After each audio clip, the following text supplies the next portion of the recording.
ये गीता है ना, तो लगता है कि ये गीता जो केवल भगवान कृष्ण और अर्जुन के बीच का, हम बीच में कहाँ से आ गए। तो इन दोनों का ये देखो, हर हर गीता के बिल्कुल यही है। मेन पेज पे छपा रहता है ना, बोलते हैं इन दोनों का आपसी मामला है, हम बीच में कहाँ से आ गए। लेकिन क्या है, अर्जुन तो एक डमी कैंडिडेट है, उसको सब कुछ पता है, भगवान के साथ रहता है वो।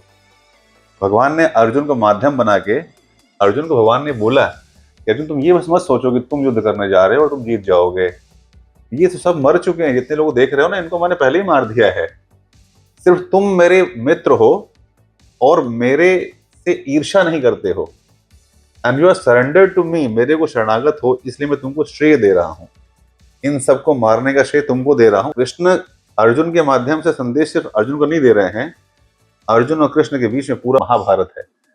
तो हर जीव के लिए संदेश है ये। जो आपको लगता है कि हमें तो भगवान बताने आएंगे नहीं, तो भगवान ने अपने जो गीता के जो शब्द हैं, भगवान के शब्द हैं, भगवान के शब्द, भगवान के नाम, भगवान के रूप, भगवान की लीला, इनमें कोई अंतर नहीं है। गीता भगवान कृष्ण ही है, जिनकी वाणी आज भी इतने लाखों करोड़ों साल से ज्ञान चला आ रहा है ना, तो ये आज भी उतना ही रिलेवेंट है।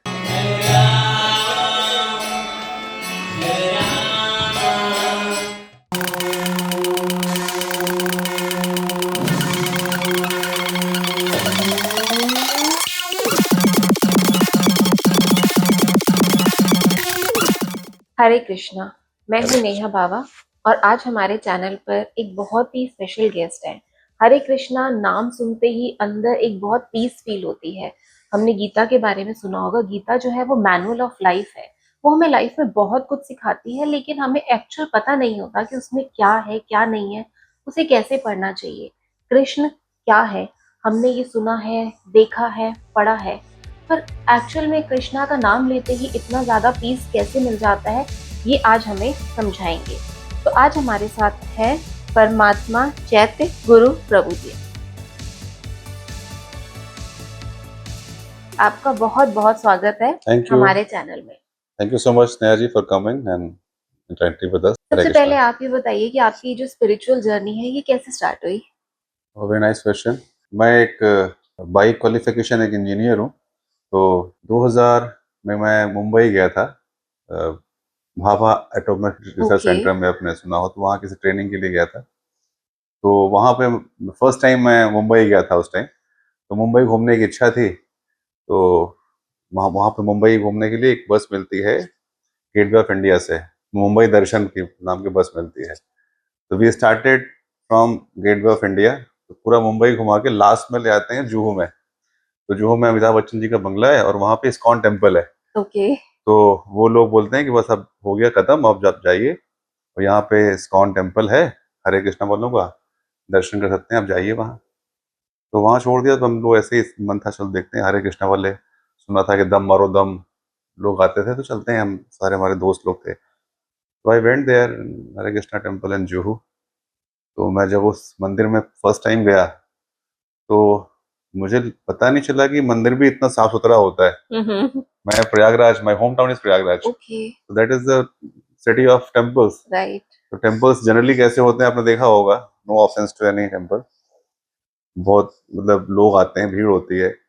लेकिन जब मैं उस मंदिर में गया तो मैंने देखा इतना साफ सुथरा मंदिर, भगवान के इतने सुंदर दर्शन, मुझे लगा शायद गलत जगह आ गए क्या, ये तो दम मारो दम वाला मंदिर था, यहाँ पे इतना सुंदर दर्शन कीर्तन सब कुछ।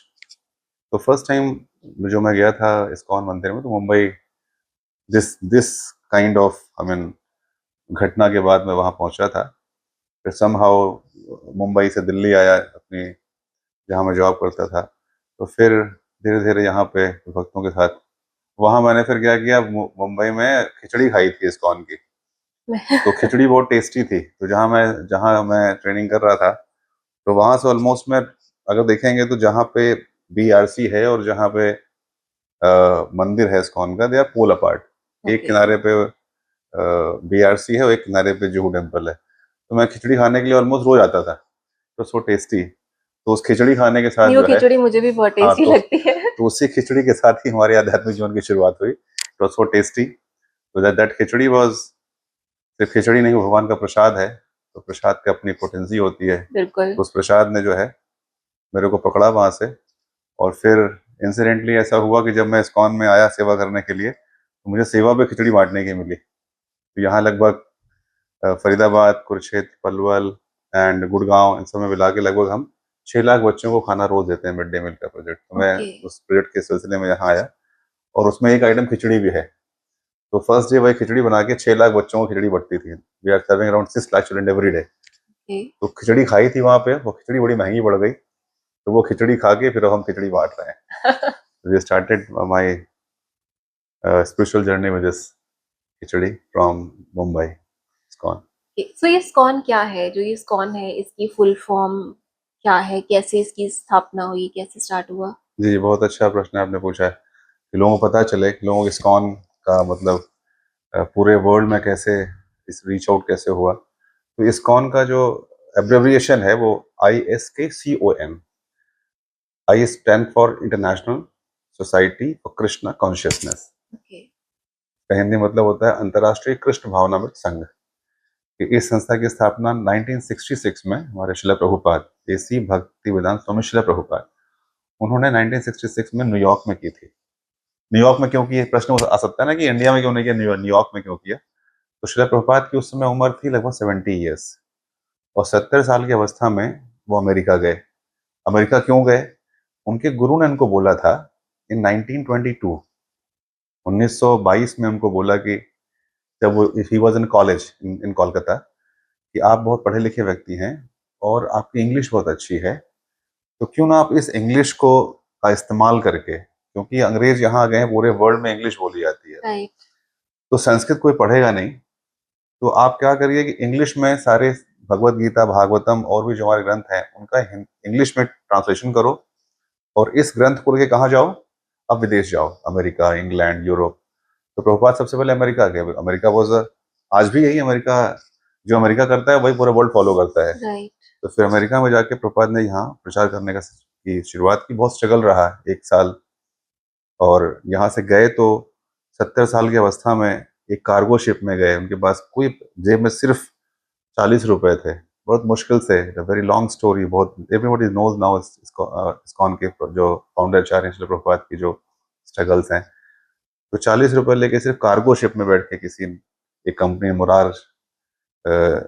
श्रीमती मुरारजी मुंबई में थी, उन्होंने अपने उनकी शिप का कारोबार था, शिपिंग कंपनी थी उनकी, तो अपने शिप में एक टिकट दिया था कार्गो शिप में। उस कार्गो शिप में बैठ के प्रभुपाद 1965 में अमेरिका पहुंचे थे, और वहाँ 1966 में न्यूयॉर्क में इस संस्था की स्थापना की थी। तो इस्कॉन का मतलब होता है international society for Krishna consciousness. तो इस संस्था के माध्यम से प्रभुपाद ने पूरे संसार में कृष्ण भक्ति का प्रचार किया। कृष्ण भक्ति मतलब होता है कृष्ण की शिक्षाओं का प्रचार थ्रू भगवत गीता एंड भागवत। जी तो ये भगवत गीता और भागवतम, इनमें फर्क क्या है? जी, ये अच्छा आपने प्रश्न पूछा, क्योंकि लोगों को कंफ्यूजन रहता है भगवत गीता और भागवतम को लेके। तो श्रीमद् भगवत गीता है जो कि भगवान कृष्ण ने स्वयं बोली है अर्जुन को, और ये जो भगवत गीता है it is a part of Mahabharata. जो महाभारत है उस महाभारत का एक पार्ट है भगवत गीता, जहाँ भगवान कृष्ण और अर्जुन का संवाद है। जहाँ पे अर्जुन को ये डाउट हुआ कि मैं युद्ध नहीं करूंगा, मैं क्यों, उनको मोह आ गया कि मैं युद्ध नहीं करता, मेरे को युद्ध की जरूरत नहीं है, मैं जंगल में रह लूंगा। तो वहां भगवान कृष्ण ने उनको समझाया कि नहीं, तुम्हारा धर्म क्या है। तो उन दोनों की बातचीत हुई। तो एक तरीके से भगवत गीता क्या है, ये पहला मोटिवेशनल सेमिनार हुआ कुरुक्षेत्र में युद्ध के बीच में। तो अर्जुन ने अपने प्रश्न पूछे कि मैं नहीं लड़ूंगा, और भगवान कृष्ण ने उनको बताया कि तुमको क्यों अपना कर्तव्य करना चाहिए। तो भगवान कृष्ण और अर्जुन के बीच जो संवाद है वो क्या है, भगवत गीता है। और भगवत गीता एक तरीके से सिद्धांत है। भगवान ने उनको क्या समझाया, सिद्धांत बताया वहां पे कि जीवन का सिद्धांत क्या है, कैसे जीना चाहिए, कर्तव्यों का निर्वहन कैसे करना चाहिए, एंड आपको युद्ध क्यों करना चाहिए। कैसे उनको कन्विंस किया, फोर्स नहीं किया, कैसे कन्विंस किया कि आपको अपने जो आपकी ड्यूटी यहाँ पे है उसे भागो मत। तो इन सिद्धांतों के माध्यम से अर्जुन ने प्रश्न पूछे और भगवान ने उसका उत्तर दिया, एंड ही अल्टीमेटली कन्विंस्ड कि मेरे को ये युद्ध करना चाहिए। और ये है भगवत गीता, अर्जुन और कृष्ण के बीच का संवाद, जो भगवान ने स्वयं अपने मुख से बोला है। और श्रीमद् भागवतम क्या है, Shrimad Bhagavatam is the case study of कह सकते हैं भगवत गीता की। भगवान ने जो बोला है, जो प्रिंसिपल, जो सिद्धांत, जो थियरीज बताई हैं, उसका प्रैक्टिकल एप्लीकेशन कैसे होता है, वो श्रीमद् भागवतम है। तो उसमें क्या है, भक्तों ने भगवान की ग्लोरी गाई है। अच्छा। और वो भी बातचीत ही है। वो बातचीत हम्म। किसके बीच में है? परीक्षित महाराज और सुखदेव गोस्वामी। वो सुखदेव गोस्वामी जो भागवतम है और जो भगवत गीता है, लिखा किसने है? व्यास देव जी ने। तो सुखदेव गोस्वामी व्यास देव जी के पुत्र हैं। और परीक्षित महाराज कौन है? वो अर्जुन के पोते हैं। अर्जुन का पुत्र कौन है? अभिमन्यु। अभिमन्यु का पुत्र कौन है? परीक्षित। तो परीक्षित महाराज को ये श्राप मिला था कि अगर आपको क्या होगा, एक सांप के काटने से 7 दिन के अंदर आपकी मृत्यु हो जाएगी। जब उनको यह मालूम हुआ, and he was so exalted, वो चाहते तो इस श्राप को नलीफाई कर सकते थे, लेकिन ही एक्सेप्टेड इट। और लोगों से पूछा, जैसे आप हम सारा हमारा इंटरव्यू ले रहे हैं for the sake of knowledge, कि कुछ ज्ञान हम आपस में शेयर कर सकें, तो वैसे ही परीक्षित महाराज ने ये प्रश्न पूछा अपने बड़े बड़े विद्वानों को बुला के, क्या मुझे ये बताइए कि जिसकी मृत्यु सिर्फ 7 दिन रह गई हो, उसको क्या करना चाहिए? तो सब ने मिल के बताया कि उनको, सब सारे जितने भी ब्राह्मण और जितने बड़े बड़े ऋषि मुनि थे, दे कंक्लूडेड कि इस टाइम में भगवान कृष्ण की कथा सुननी चाहिए। और सम हाउ अरेंजमेंट ऐसा हुआ कि सुखदेव गोस्वामी जो कि व्यासदेव जी के पुत्र हैं, वो आए और परीक्षित महाराज बैठे। और परीक्षित महाराज फिर प्रश्न किससे पूछ रहे हैं? सुखदेव गोस्वामी से। किसके बारे में? कृष्ण के बारे में। तो भगवान कृष्ण की जो लीलाएं हैं, जो उनके पास टाइम्स है, जो उनके भक्त हैं, उनके द्वारा जो भगवान कृष्ण का जो गुणगान किया गया है, वो भागवतम है। तो भगवत गीता में सिर्फ 700 श्लोक हैं और भागवतम में 18,000 श्लोक। Case study of Bhagavad Gita is Bhagavatam. जी। तो जो कृष्ण भगवान है ये हर रूप में है, जी। इन्हें बच्चे के हर रूप उन्होंने निभाया है, तो यस। असली में कृष्ण को कैसे प्राप्त कर सकते हैं और कैसे पता लगेगा कि कृष्ण की प्राप्ति हो रही है? वाह। तो भगवान ने भगवत भगवत गीता में खुद ही बोला ये कि ये यथा माम प्रपद्यन्ते तांस सतैव भजाम्यहम्। इसका मतलब ये होता है कि जो मेरे को जिस रूप में भजता है, ये यथा माम प्रपद्यन्ते, जो जिस भाव से मेरे पास आता है, उसी भाव में प्रकट हो जाता हूँ। तो भगवान को प्राप्त करने के कई तरीके हैं। कोई भगवान चाहता है मैं मेरे फ्रेंड के रूप में आ जाए, दोस्त के रूप में, सखा। तो सखा कैसे हैं? अर्जुन के सखा हैं, है ना। कोई चाहता है मेरे बच्चे के रूप में, मैं किसी का बहुत वात्सल्य प्रेम कहते हैं ना, मतलब कि उनका बहुत ही इमोशनल एंड, जैसे माँ और बेटे का होता है, कोई उनको पुत्र के रूप में चाहता है, तो यशोदा के पास, यशोदा को मिले। कोई उनको माधुर्य, कॉन्जुगल प्रेम कहते हैं उसको ना, तो राधा रानी और गोपियों को मिले, है ना। कोई उनको गुरु के रूप में चाह रहा है कि मेरे गुरु बन जाए। तो अर्जुन ने पहले तो उनके मित्र थे, लेकिन जब वो डिलेमा में आ गया तो कहता है कि मैं आपको अपना गुरु स्वीकार करता हूँ, अब मेरे को बताओ मुझे क्या करना है क्या नहीं करना है। तो उनको गुरु के रूप में मिले, किसी को फिलोसफर के रूप में मिले, किसी को गाइड के रूप में मिले, किसी को फ्रेंड के रूप में, जो जिस रूप में चाहता है। क्योंकि भगवान क्या है? भगवान कहते हैं गीता में, इसी गीता में, कि ममय वांशो जीवलोके जीव भूत सनातन, कि हर जीव, जितने भी जीव हैं, सब मेरे सनातन अंश हैं। तो जो भी जिस रूप में भगवान से इंटरेक्शन चाहता है, भगवान उसी रूप में उससे इंटरेक्शन करते हैं। यस। तो कैसा फील होता है कि भगवान की प्राप्ति हो रही है? जैसे आपने बताया कि वो एक खिचड़ी थी, जी। अब वो खिचड़ी एक जरिया था, जी। ठीक है, आपको उनको जुड़ने के लिए। जी। तो ऐसे कैसे फील होता है कि मतलब हम भगवान से जुड़ रहे हैं और भगवान की प्राप्ति हो रही है? क्या वो हमें दिखना स्टार्ट कर देते हैं या हमारे सपनों में आना स्टार्ट कर देते हैं? यानी ये बहुत ही महत्वपूर्ण प्रश्न है कि ये मालूम कैसे होगा कि भगवान, पहली बात तो यही विश्वास करना मुश्किल है भगवान होते भी हैं कि नहीं। मिलना या इंटरेक्शन तो बात की बात है। अभी तो ये समाज जैसा बना हुआ, उसमें तो यही विडंबना है कि भगवान होते भी कि नहीं होते हैं, है ना।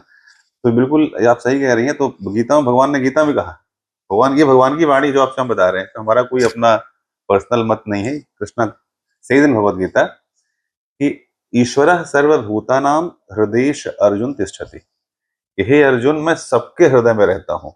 भगवान ईश्वर हैं, कहते हैं मैं सबके हृदय में रहता हूँ। ऐसा नहीं कि मेरे हृदय में आपके हृदय में नहीं है, सबके, चाहे कोई नास्तिक भी क्यों नहीं हो, उसके हृदय में भी है। अब भगवान के साथ संबंध जोड़ने का ही जो जो प्रोसेस है, वो आध्यात्मिक जीवन है। आध्यात्मिक जीवन is a science, spirituality is a science. तो भगवान का जो रियलाइजेशन होता है, वो धीरे धीरे जब इस प्रोसेस को फॉलो करते हैं, जैसे किसी संबंध को निभाने का एक तरीका होता है। आप किसी से मिलते हैं, फर्स्ट इंस्टेंस किसी से अच्छा संबंध नहीं होता है, लेकिन धीरे धीरे जब हमारा इंटरेक्शन होता है, हमारा उनसे कुछ व्यवहार होता है, कुछ आपस में आदान प्रदान होता है, तो हमारे संबंध बनते हैं। जब संबंध हमारा और प्रगाढ़ होता जाता है, संबंध और चंदन होता गया, तो हम उसके बारे में और जानना जानना लगते हैं ना। वैसे ही हमारे साथ भगवान का जो इंटरेक्शन आपने बताया, शुरुआत कैसी है, वो भगवान से संबंध जोड़ना ही अध्यात्म जीवन है। कैसे जोड़ेगा, उसके कई तरीके हो सकते हैं। जो हम लोग अपने संस्था में फॉलो करते हैं, भगवान के नाम का जप। भगवान के ये कलयुग जो है, कलयुग में यही बताया गया है शास्त्रों में कि हरे नाम हरे नाम हरे नाम केवलम कलौ नास्तेव नास्तेव नास्तेव गतिर्न्यथा। इस कलयुग में, हर युग में अलग अलग तरीका था, कलयुग में एक ही तरीका है। क्या तरीका है? हरे नाम हरे नाम हरे नाम एवं केवलम। केवल भगवान का नाम, केवल भगवान का नाम और केवल भगवान का नाम, इसके अलावा कोई दूसरा रास्ता नहीं है। तो जब हम भगवान से जुड़ने का प्रयास करते हैं bye chanting his holy name, तो क्या होता है, धीरे धीरे भगवान अपने आप क्या करते हैं, रिवील करते हैं। कैसे रिवील करेंगे? It is his description. किस रूप में आपको रिवील करेंगे?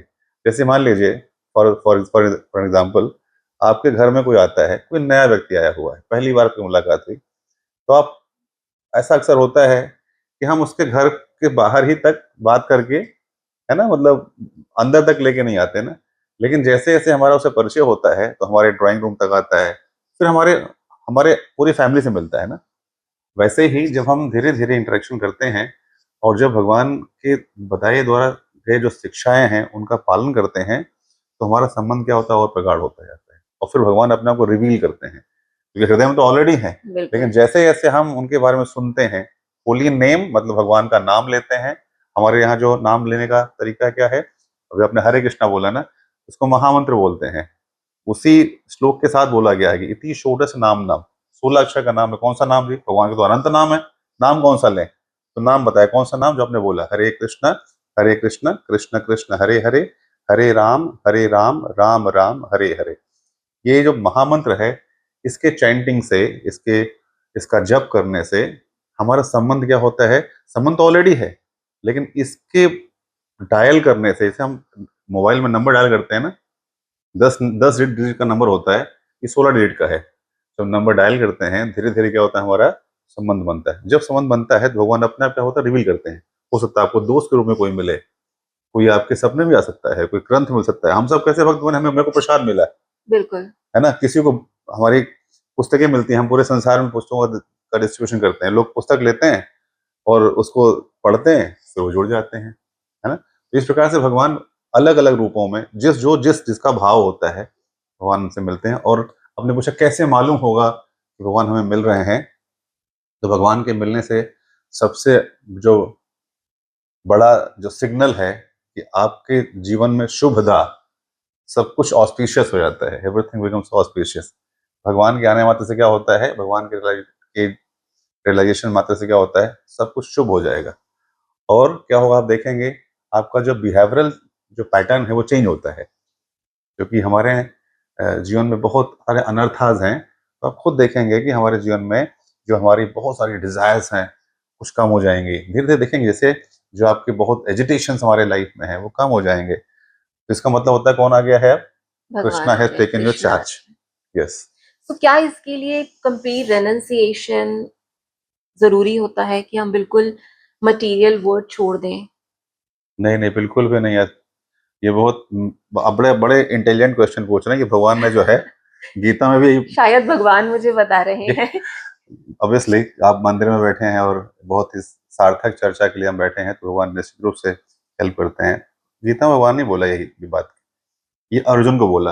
Arjun is very skilled and very learned person ना। अगर ऐसे व्यक्ति को ये डाउट हो सकता है, तो हमारा तो कोई मतलब ये नो वेयर है ना। तो जब अर्जुन ने फर्स्ट चैप्टर में केवल अर्जुन बोले हैं, भगवान कहीं नहीं बोल रहे हैं।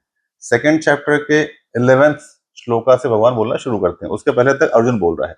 और जो बातें वो कर रहा है, it is very intelligent logics, कि भाई मेरे को नहीं लड़ना है, मैं किसको मारूंगा, इनको मार दूंगा तो क्या होगा। बता रहा है कि सब सारे पुरुष लोग मर जाएंगे, सिर्फ स्त्रियां बचेंगी, कौन रक्षा करेगा इनका, पोल्यूशन फैल जाएगा इनका, मतलब ये प्रोटेक्टेड नहीं रहेंगी। तो बहुत सारे लॉजिक दे रहा है और वेरी वेरी लॉजिकल पॉइंट्स हैं, है ना। भगवान केवल सुन रहे हैं। लेकिन जब वो बोलते बोलते बोलते आके बोलता है कि हे भगवान, मैं तो एक कृष्ण है, अपने कर्तव्य को भूल गया हूँ, मेरे अंदर कृपणता का भाव आ गया है। क्यों भूल गया हूँ? मेरा मेरा मेरी ड्यूटी क्या है, मेरा धर्म क्या है, मैं जो है मुझे क्या करना चाहिए, क्या नहीं करना चाहिए, वो मैं कार्पण्य दोषों उपहत स्वभाव कि मेरे अंदर कंजूसी आ गई है। कंजूसी मतलब कि कृपणता मतलब ये होता है कि व्यक्ति के पास बहुत कुछ उसके पास है, लेकिन वो देता नहीं है ना। पैसे बहुत है लेकिन देता नहीं। कहते हैं कंजूस मक्खी चूस, है ना, सुना होगा आपने। बिल्कुल बिल्कुल। तो कंजूस मतलब कि जिसके पास रिसोर्स तो है लेकिन वो खर्च नहीं करता।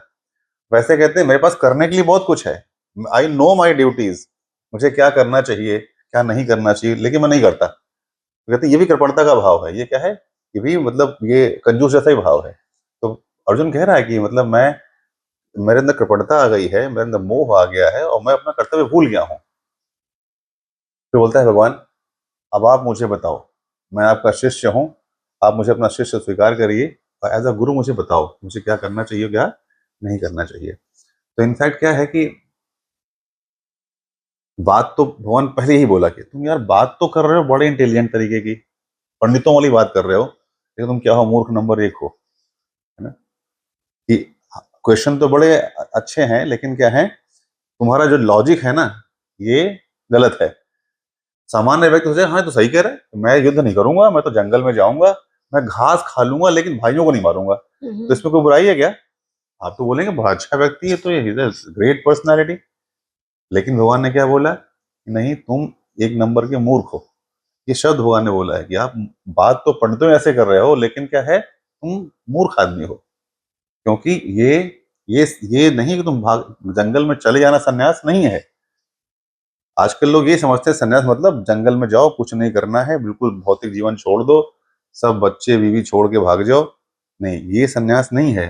भगवान गीता में कहते हैं कि जो अपने, सन्यासी कौन होता है कि अपने अनाश्रित कर्म फलम, जो आप कार्य कर रहे हो ना उसके फल से आसक्त नहीं हो बस, है ना। आप जैसे ये इतनी अच्छी सेवा कर रही हैं, तो इसका रिजल्ट सोचते हैं कि हम, मैं अगर पॉडकास्ट कर रही हूँ तो इसका रिजल्ट ये कि मैं अच्छा करना चाहती हूँ। तो बेस्ट पार्ट इज कि मैं लोगों से मिलके the best out of this society निकाल के लोगों तक पहुंचाऊं, ये मेरी सर्विस है।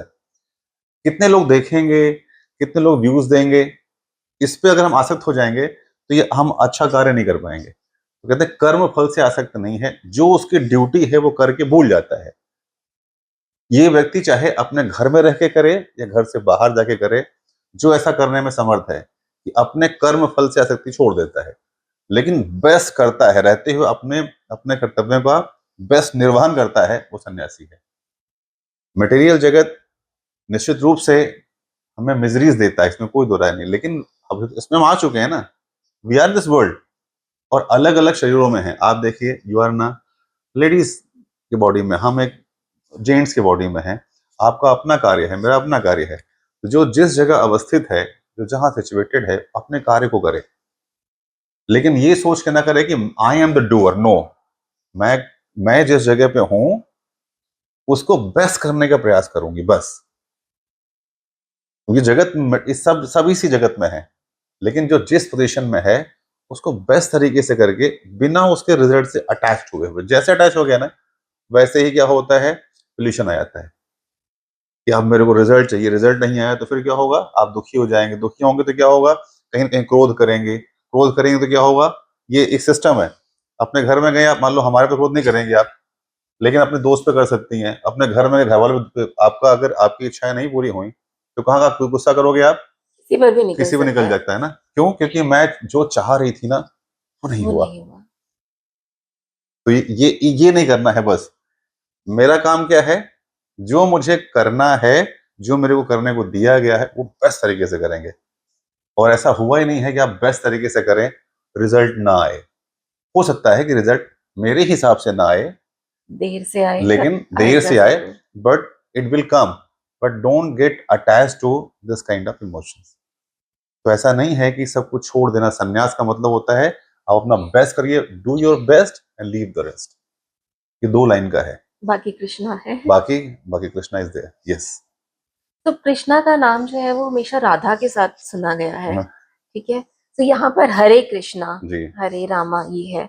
सो राधा का नाम कृष्णा के साथ कहाँ है? अरे वो, ये तो इसमें हरे कृष्ण का मतलब ही होता है राधा और कृष्ण। तो कृष्ण का मतलब क्या होता है, पहले कृष्ण का मतलब समझते हैं। कृष्ण क्या है? कृष्ण का मतलब होता है, कृष्ण का शाब्दिक अर्थ होता है कर्षति इति कृष्ण, मतलब जो सबको आकर्षित करे वही कृष्ण है। सबको मतलब सबको आकर्षित करे, चाहे दुश्मन भी क्यों ना हो वो भी आकर्षित हो। जड़ चेतन जो भी है, पेड़ पौधे पशु पक्षी सब किससे आकर्षित हैं?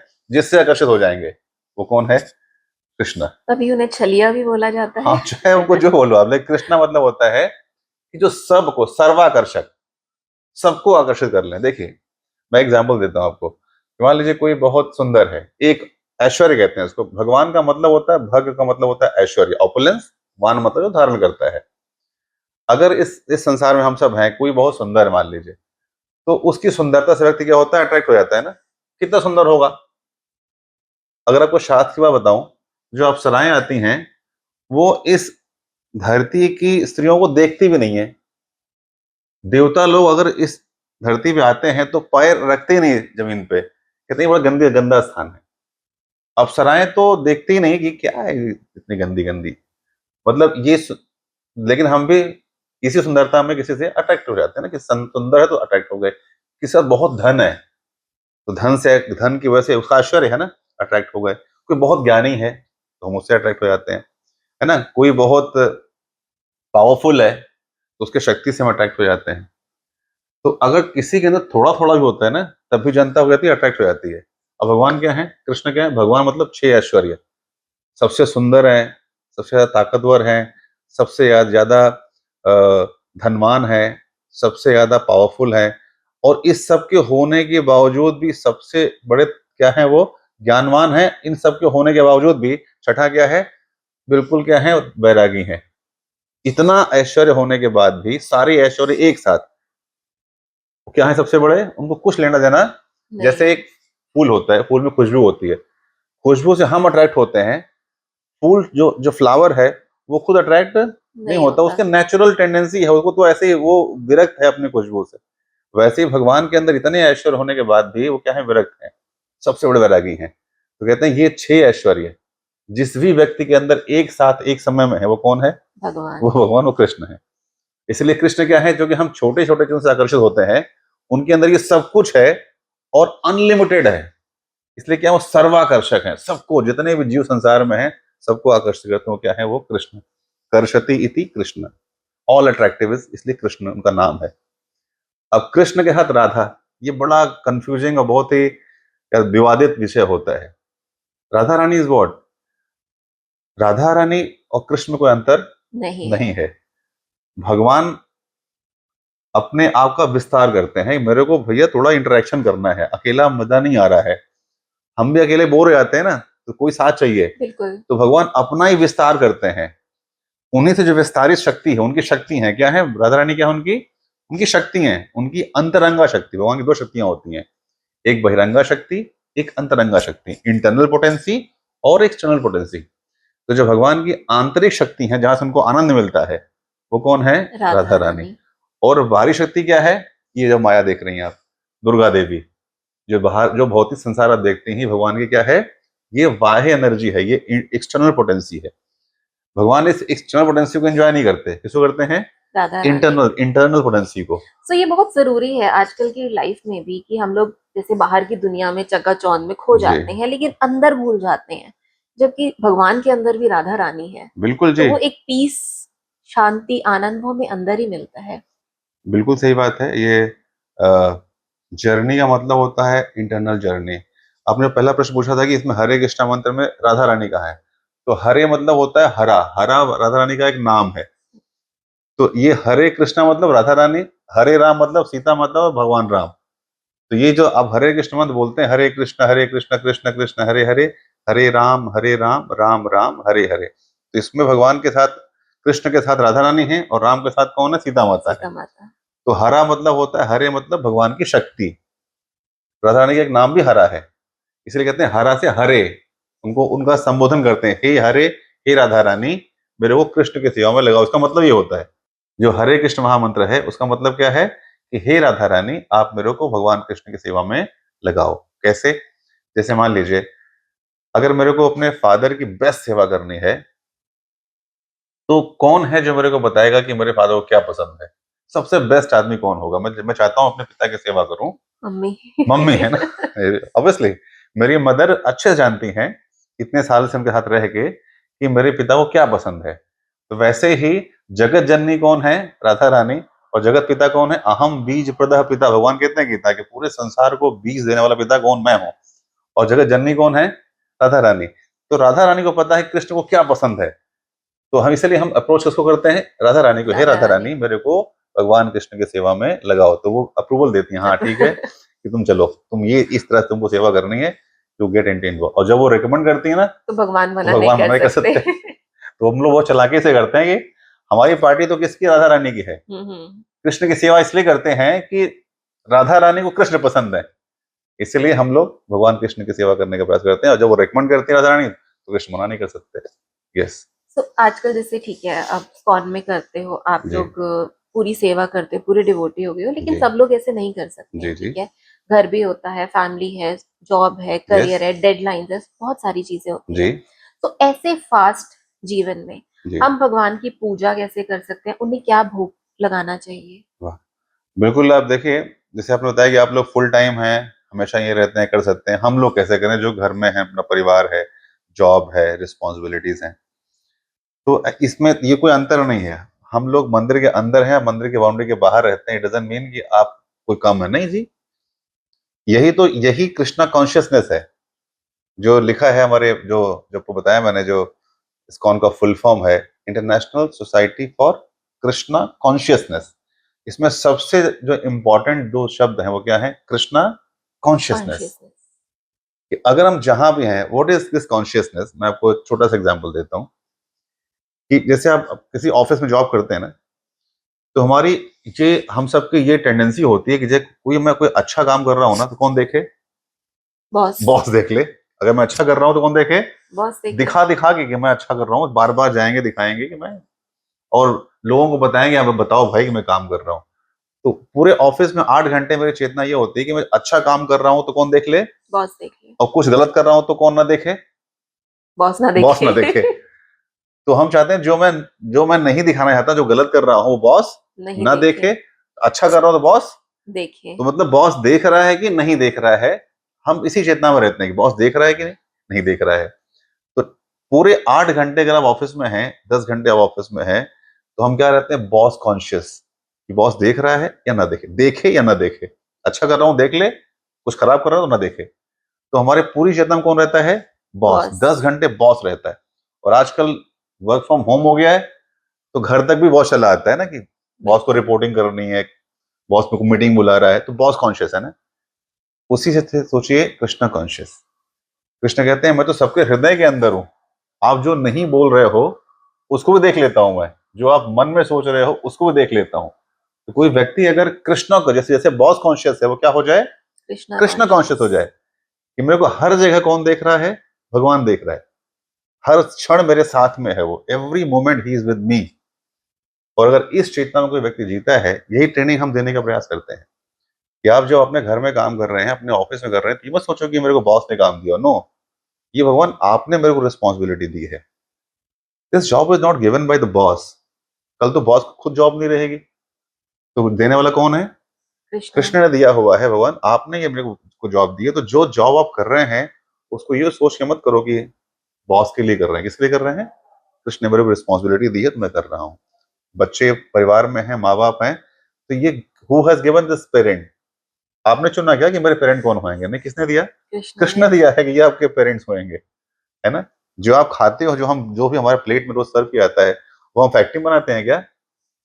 खेतों में होता है। कौन नेचर देती है? भगवान ने नेचर बनाया हुआ, भगवान की प्रकृति है, उनका दिया हुआ खाते हैं। तो एवरी मोमेंट जो हमारे संगी हैं, जो हमारे रिलेटिव्स हैं, हमने नहीं बनाया इनको, it is all being arrange by Krishna. Krishna. तो अगर ये कोई देख लेगी, मैं जो भी मैं कर रहा या कर रही हूँ, ये किसने प्रोवाइड किया हुआ है? कृष्ण ने। कृष्णा ने। देन आपको कहीं भी कोई एंजाइटी नहीं है। संबंध निभाने हैं जी, कृष्ण की वजह से हमारे अपने संबंध है, हमारी जॉब है, हमारी रिस्पॉन्सिबिलिटीज हैं। अगर इस चेतना में है, तो कहीं कोई देयर इज नो डिफरेंस कि हम जो मंदिर के अंदर रह रहे पूजा कर रहे हैं, हम नहीं कर रहे। नो, आप एक गृहस्थ जो है, उसकी अलग रिस्पॉन्सिबिलिटीज है। आई एम ब्रह्मचारी, मेरी अलग रिस्पॉन्सिबिलिटी है। लेकिन अगर कोई व्यक्ति ब्रह्मचारी रह के भी अगर कृष्णा कॉन्शियस नहीं है, नो मीनिंग। और कोई घर में भी रह के वो 24 आवर्स कृष्णा कॉन्शियस है, बोलेंगे 4 आवर कैसे होंगे? आप अगर आपने 18 घंटे काम किया, आपने संबंध निभाए, और फिर आप सोने जा रहे हो ये सोच के कि भगवान अब मैं थक गया हूँ, शरीर आपका दिया हुआ है, मैं थक गया हूँ, थोड़ा रेस्ट कर लूंगा तो कल और अच्छी सेवा करूंगा। तो जो आप 6-8 घंटे सोएंगे ना, वो भी क्या हो जाएगा? कृष्णा कृष्णा कॉन्शियस। देवी। तो ऐसी फीलिंग चलो आ गई है किसी के अंदर, जी ठीक है, वो हर टाइम कृष्णा कॉन्शियस है, लेकिन भाव है। जी। तो उस टाइम पे कई बार नेगेटिव भाव भी आ जाते हैं, क्योंकि रह तो हम इस दुनिया में हाँ रहे हैं, बिल्कुल जी। किसी ने हमारे साथ बुरा कर दिया, जी। राइट। तो हाँ। कहीं ना कहीं माइंड में तो आ ही जाएगा, क्योंकि विचार हम हमारे हाथ में नहीं होते यस। हैं। रियल। सो वो क्या नेगेटिव थॉट्स जो आ रहे हैं वो उस भक्ति को इम्पैक्ट करेंगे? जी करते हैं, निश्चित रूप से करते हैं। नेगेटिव थॉट्स हमारे पूरी कॉन्शियसनेस को इम्पैक्ट करते हैं। लेकिन इसका तरीका क्या, कैसे ना करें, इस पे हम काम करें। जैसे अब आप लोगों का मोबाइल है, मोबाइल आप चार्ज करते हो, शाम तक क्या होता है, वो डिस्चार्ज होता है कि नहीं? डिस्चार्ज हो फिर जाता क्या है, करते हो आप? दोबारा चार्ज करते सिंपल है। आपके पास चार्जर है अपना, अभी देखा आपने प्लग पॉइंट देखा कि हैं। मेरे को कहाँ प्लग पॉइंट है? आपको अपना मोबाइल चार्ज करने के लिए पॉइंट कहीं भी ढूंढोगे, चाहे स्टेशन पे हो, एयरपोर्ट पे हो, सड़क पे हो, दुकान पे हो, क्या ढूंढ लेते हो आप? मेरा चार्जिंग पॉइंट्स, मोबाइल डिस्चार्ज हो रहा है और मैं क्या करूंगा, करूंगी, चार्जिंग चार्ज कर, कर लूंगी। ढूंढ लेते हैं कि नहीं? बिल्कुल। वैसे ही जहां हमें लगा डिस्चार्ज हो रहा है, नेगेटिविटी हमारे अंदर आ रही है, तो क्या ढूंढे आप?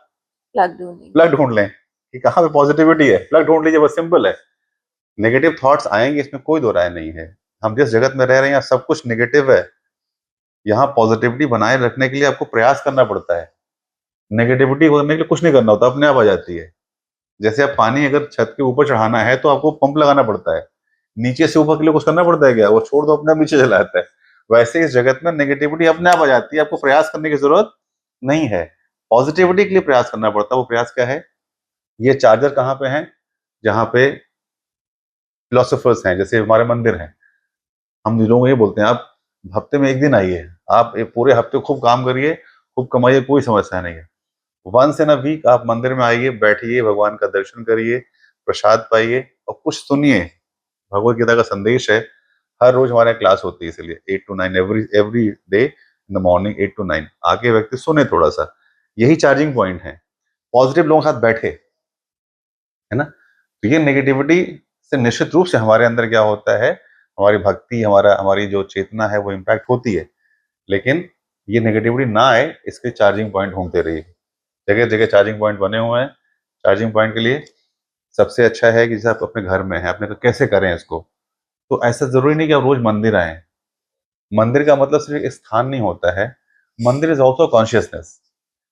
जो काम मंदिर में होता है, आदमी, हर व्यक्ति, हम यही बताते हैं लोगों को, हर व्यक्ति अपने घर को मंदिर बना सकता है। Everybody can make their home temple, है ना? कैसे बन सकता है? केवल जो मंदिर में होता है वो घर में सबके होता है जी। थोड़ा एक्सक्लूसिव टाइम दें अपने लिए। किसके लिए?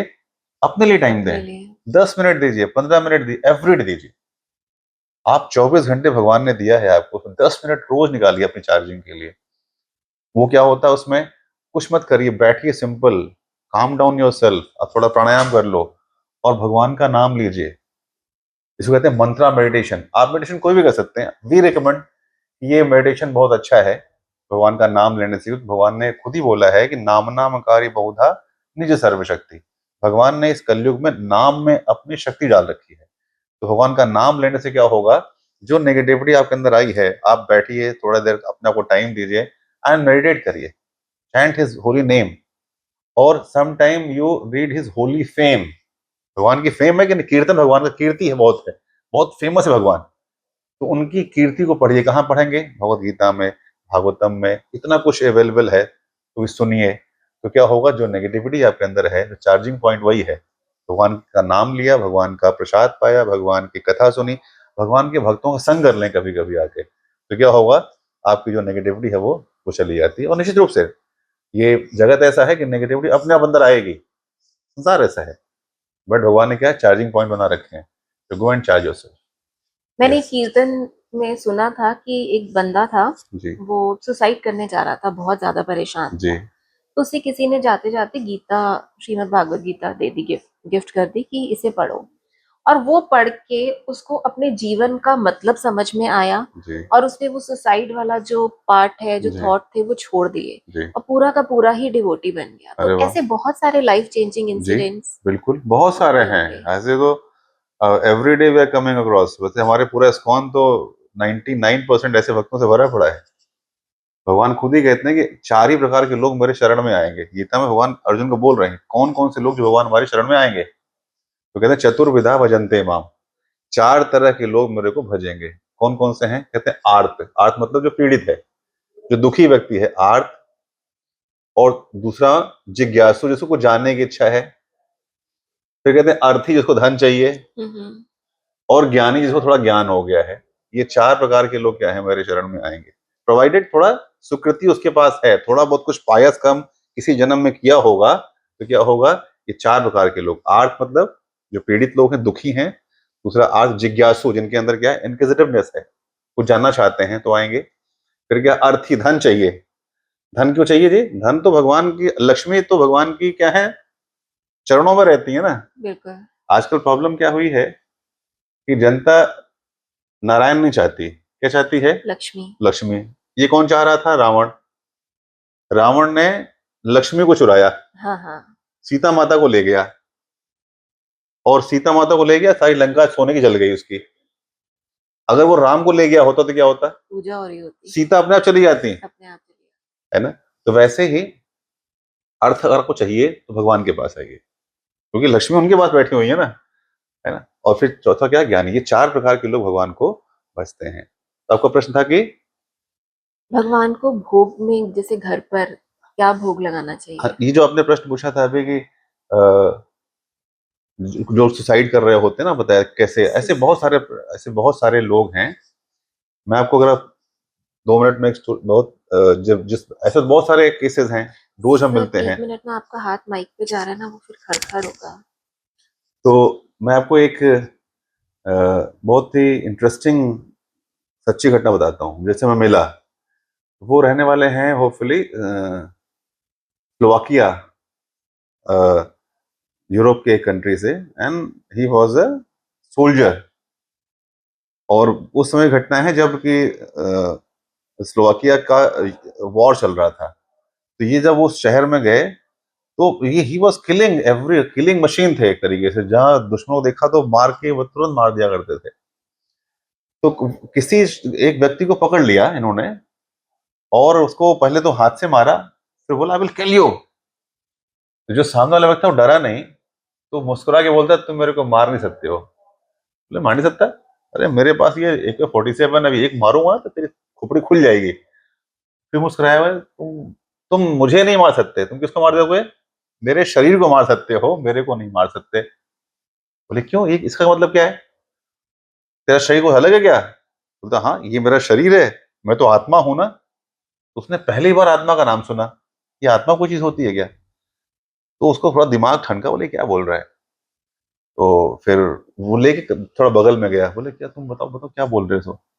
तो थोड़ा उसने बताया, कहीं गीता का क्लास वगैरह अटेंड किया होगा उसने, तो थोड़ा ज्ञान दिया। ये कोई कहानी नहीं, सच्ची घटना है। तो उसने समझ गया। तो उससे मेरा इंटरेक्शन कैसे हुआ कि एक बार हम लोग उनको मिले। हमारा जो इस्कॉन का हेडक्वार्टर है वो मायापुर में है। तो वहाँ थोड़े मच्छर थे, तो उनके साथ 2-3 भक्त रुके उस कमरे में। तो मच्छर बहुत काट रहे थे, तो एक डिवोटी ने अपना मॉस्किटो रेपेलेंट निकाला, ऑल आउट या गुड नाइट लगाने के लिए। उसने मुझे कहा नहीं नहीं प्रभु देखो, ऐसा ना, ये मत लगाइए। मैं क्यों? बोले इसके लगाने से ना मच्छर मर जाएंगे। मच्छर मर जाएंगे? तो हमने कुछ सोचा नहीं, हम लगा देते हैं, मच्छर मरते तो मरे। हम्म। बोलते फिर मच्छर बहुत काटेंगे मेरे को। तो बोले कोई बात नहीं, रुकिए मैं आपके लिए मच्छरदानी लेके आता हूँ। रात के 10-11 बजे थे, कहीं से घूम टहल के गए और एक मच्छरदानी लेके आए।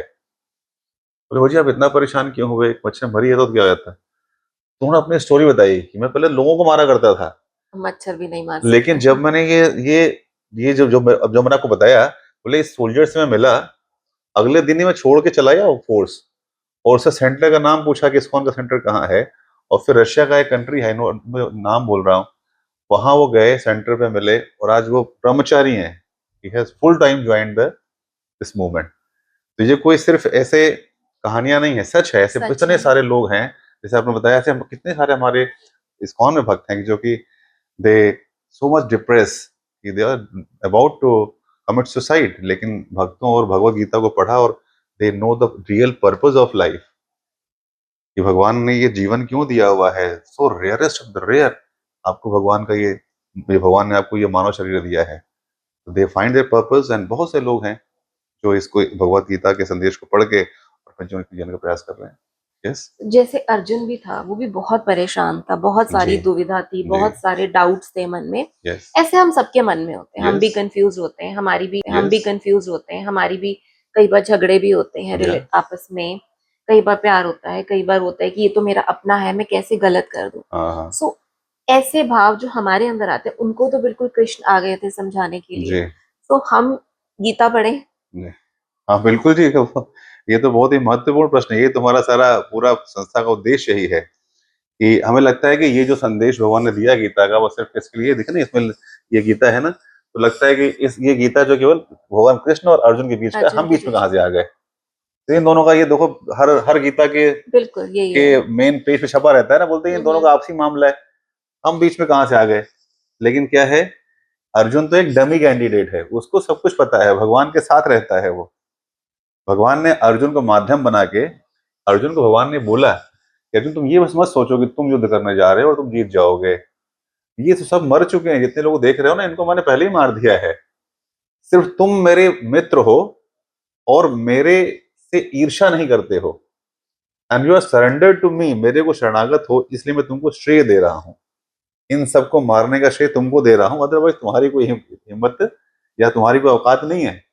ये कहते हैं ना तो जब इसलिए इसलिए हम सेइंग कि कृष्ण अर्जुन के माध्यम से संदेश सिर्फ अर्जुन को नहीं दे रहे हैं, अर्जुन और कृष्ण के बीच में पूरा भारत महाभारत है, तो हर जीव के लिए संदेश है ये। जब आपको लगता है कि हमें तो भगवान बताने आएंगे नहीं, तो भगवान ने अपने जो गीता के जो शब्द हैं, भगवान के शब्द हैं, भगवान के शब्द, भगवान के नाम, भगवान के रूप, भगवान की लीला, इनमें कोई अंतर नहीं है।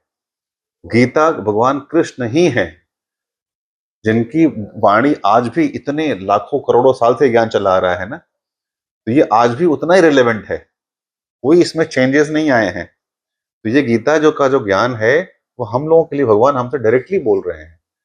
बस इसको समझने के लिए हम डायरेक्टली इसको समझ नहीं पाते हैं, इसलिए बीच में किसी फ्रेंड, फिलोसफर, गाइड की आवश्यकता पड़ती है कि भगवान के इस संदेश को कैसे हम समझ सकें। इसलिए हम इस संस्था की स्थापना प्रभुपाद ने की कि गीता के संदेश को हम कैसे जी पाएंगे। यस, आज भी कृष्ण हमें बता रहे हैं through Bhagavad Gita, through the his devotees, आज भी हमारे पास हैं। इसलिए जब कभी आपने कहा डाउट है, कैसे हमारे डाउट का निदान कैसे हो, हमारे जो जो हमारी शंकाएं हैं उसका निदान कैसे होगा, उसकी भगवत गीता है। और as a organisation we are available. भगवान खुद पढ़िए, जो समझ में ना आए, भगवान जो प्रभुपाद ने गीता लिखी है, इसका नाम है भगवत गीता यथारूप। देखिए ना, यथारूप मतलब होता है एज इट इज।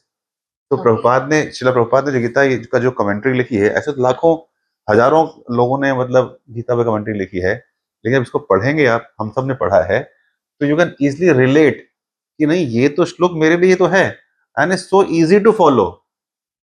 इसमें कोई उल्टा खड़े होने की आवश्यकता नहीं है नेहा जी। ये गीता का संदेश इतना आसान है, प्रभुपाद ने इसको और आसान कर दिया है कि हम इसको कैसे जी सकते हैं अपने इन मंदिरों और संस्था के जो हमारे कार्यक्रम चलते हैं उसके माध्यम से यही सिखाते हैं हम। It is so easy and most of the people like you already follow कर रहे हैं, उसको सिर्फ चैनलाइज करने की जरूरत है, केवल चैनलाइज करने की जरूरत है तो बस। किसी बिगिनर को कैसे स्टार्ट करें?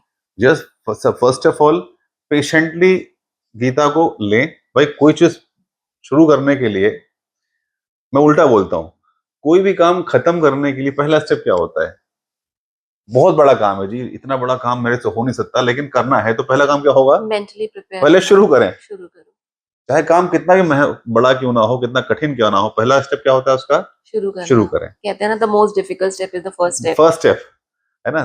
तो पहला स्टेप ये है कि सबके पास अपनी एक गीता होनी चाहिए। जैसे घर में हर कमरे में टीवी होती है ना, हर व्यक्ति अपनी टीवी देखता है। अब तो टीवी को देखता नहीं, सबके हाथ में क्या है? सबके अपने मोबाइल होते हैं, सबका मोबाइल। भाई अब पहले तो घर में एक ही फोन हुआ करता था ना, पता नहीं आप उस जमाने से हैं कि नहीं? नहीं, उसी जमाने से तो तब घर में एक ही लैंडलाइन हुआ करता था ना, वो घंटी बची से ऊपर लोग भागते भागते आके, हाँ मेरा फोन है जी। एक ही फोन से सबका काम चलता था कि नहीं? बिल्कुल। ऐसा था किसी काम रुक जाए, सबका काम चलता था जी। और सब खुशी खुशी थे। अब सबके पास 3-3 फोन है, लेकिन सब परेशान है। सबको अपना अपना फोन चाहिए कि नहीं? बिल्कुल चाहिए। वैसे ही हर घर में एक गीता नहीं चाहिए, सबकी अपनी अपनी कॉपी हो। जब आपको समय मिले तो वो गीता को पढ़ें। जो समझ में ना आए उसके लिए हम सब उपलब्ध हैं कि मेरे को ये समझ में नहीं आया, कैसे करें। तो जब कह रहे हैं पहला स्टेप क्या है? पहला स्टेप यही है कि व्यक्ति भगवान का नाम ले। इसमें कोई एफर्ट इतना बड़ा तो नहीं है ना भगवान का नाम लेने में। उससे क्या होगा, जैसे भगवान का नाम लेते हैं ना, भगवान का नाम अंदर जाते ही आपकी कंडीशनिंग शुरू होती है। कैसे कैसी कंडीशन होती है कि चेतो दर्पण मार्जनम। जैसे सिंपल एग्जाम्पल लेता हूँ, आप अपने आप को देखने के लिए शीशा इस्तेमाल करते हैं ना, मिरर में देखते हैं। मिरर गंदा है तो आपका चेहरा दिखाई पड़ेगा क्या? नहीं। हम क्या करते हैं?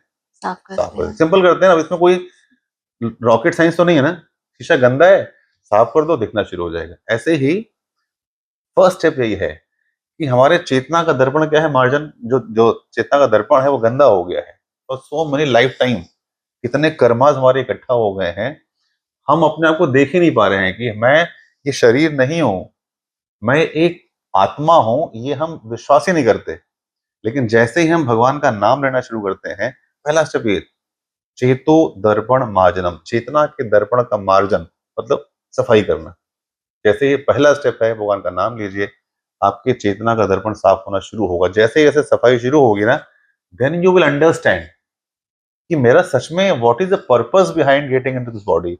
मैं इस संसार में क्यों आया हूं, मेरे साथ ही बुरा क्यों हो रहा है, अच्छे लोग हैं बुरा, ये प्रश्न पूछना शुरू कर देंगे आप बिल्कुल। कि हम अच्छा काम करते हैं वह बुरा क्यों होता है, क्या सच में भगवान होते हैं क्या, अगर होते हैं तो क्या करें, कैसे प्राप्त करें, है ना, मेरा क्या भगवान से संबंध बन सकता है क्या, ये सारे प्रश्न आने शुरू हो जाएंगे। इसका मतलब क्या हो रहा है कि आपकी चेतना का दर्पण क्या हो रहा है, वो खुल रहा है। खुल रहा है जी। क्या मैं इसीलिए पैदा हुआ था क्या, ऐसे ही गधे की तरह काम करके मर जाना है क्या? लगता है कि नहीं कभी कभी लगता है। ऐसे जाते जाते क्या यही जीवन है क्या, ऐसे मर जाएंगे इसी इसी भागदौड़ में। जब कभी खास करके जब हम किसी जाम में फंस जाते हैं ना, क्या जिंदगी है, हम्म। मेरी 80% लाइफ तो ट्रांसपोर्ट में चली गई, है ना। लगता है क्या यही करना है क्या? जब ये प्रश्न आना शुरू शुरू होता है, समझ लीजिए क्या हो रहा है, आपका संबंध कैसे बन रहा है, अब भगवान से बनना भगवान शुरू हो से। गया। क्या ये सच में यहाँ इसमें खुशी नहीं है? We used to meet so many billionaires ना, उनके पास पैसे के सिवा कुछ नहीं है, और सिर्फ they have got smiling faces crying heart. ओ। आपको लगेगा बड़े बड़े खुश नजर, अंदर जाके देखो, दे हैव क्राइंग हार्ट। सच में ऐसा है, ये बिल गेट्स का एक स्टेटमेंट है। ये बिल गेट ने बोला है, we have smiling smiling face face. And crying heart. मैंने सच में देखा है फपक फपक के रोते हुए अरबपतियों को, है ना। तो इसलिए जो आपने कहा कि ये फर्स्ट स्टेप यही है कि भगवान का नाम लेना शुरू करें, यही फर्स्ट स्टेप है। फिर अपने आप होगा, आप फिर क्या करेंगे, नाम से क्या होगा, थोड़ी रुचि हो, आपको भगवान के प्रति क्या हो, थोड़ा आसक्ति शुरू होगी, लोगों का संग करना होगा, कुछ पढ़ेंगे। यही क्या है, जैसे मान लीजिए आप घर में दूध उबालते हैं कि नहीं? उबालते हैं। उबलता है।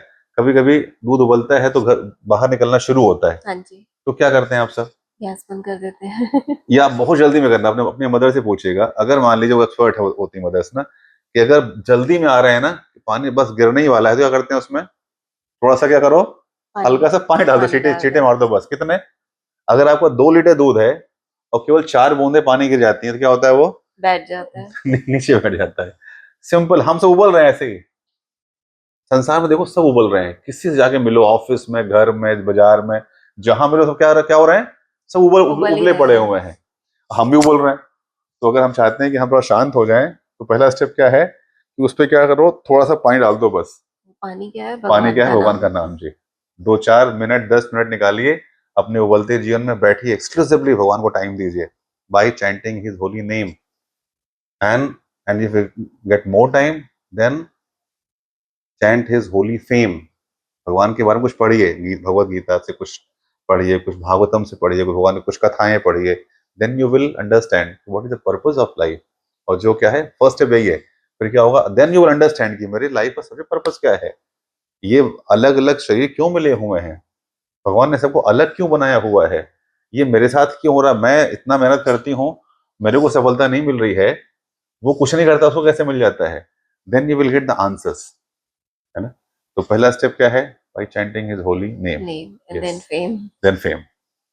तो कलयुग में सारी बुराइयां हैं, सब झूठ है। जी। मेरे ख्याल बस भगवान का नाम है वही सच है। बिल्कुल सही है। और कहते हैं ना, कलयुग में भगवान को पाना भी बहुत आसान है, लेकिन वो आसान काम भी कोई नहीं करता। यही तो है, मतलब अगर आपको याद हो, आप जब जब एग्जाम दिया करते रहे होंगे, जो सबसे आसान क्वेश्चन होता था, हम क्या सोचते हैं उसके बारे में, तो पढ़ लेंगे, पढ़ ये लेंगे। तो हो ही जाएगा, ये तो हो ही जाएगा। लास्ट में क्या होता था? वही रह जाता है। वही जो सबसे आसान क्वेश्चन होता था, वो हमसे नहीं होता था। ऐसे ही this Krishna consciousness is so simple, is so simple, is so simple that we miss it.